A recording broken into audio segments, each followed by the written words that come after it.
পাবনার ঈশ্বরদীতে তৈরি হয়েছে 25 মুখ ও 50 হাতের দেবী দুর্গার মূর্তি।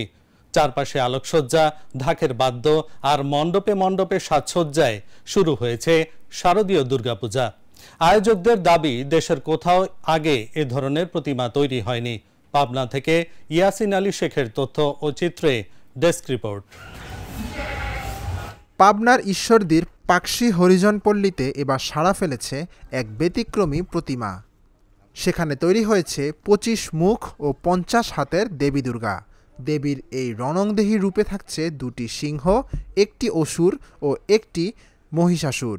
আয়োজকদের দাবি, দেশের কোথাও আগে এ ধরনের প্রতিমা তৈরি হয়নি। আয়োজক কমিটি জানিয়েছে, দক্ষিণ ভারতের তামিলনাড়ুর লম্বোদরপুরে 2022 সালে প্রথমবার 25 মুখ ও 50 হাতের দুর্গা প্রতিমা নির্মাণ করা হয়েছিল। সেই অনুপ্রেরণাতেই এবারের প্রতিমার এই চামুণ্ডা রূপ।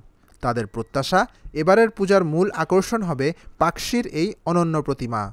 আমরা এটা ফেসবুকে দেখার পরে আমরা এই জিনিসটা, তামিলনাড়ুতে এটা প্রথমেই পূজা হয়েছিল 2024 সালে।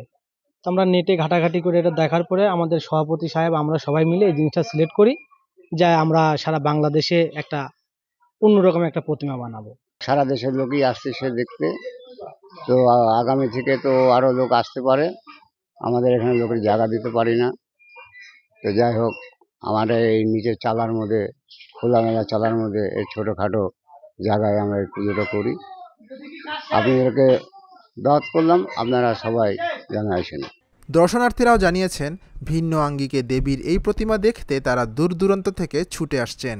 ব্যক্তিগতভাবে আশা করছি যে আমাদের ঈশ্বরদীতে এবার এই প্রতিমাটি ব্যাপক সাড়া ফেলবে এবং অনেক ভক্তবৃন্দর এখানে সমাগম হবে।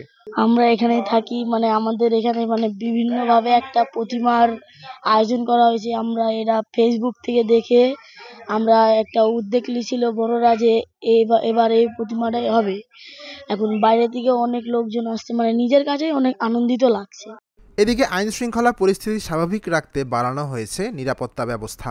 এবার ঈশ্বরদীতে মোট 30টি পূজা মণ্ডপে পূজা উদযাপিত হতে যাচ্ছে। এই 30টি পূজা মণ্ডপের মধ্যে 29টি স্থায়ী এবং 1টি অস্থায়ী।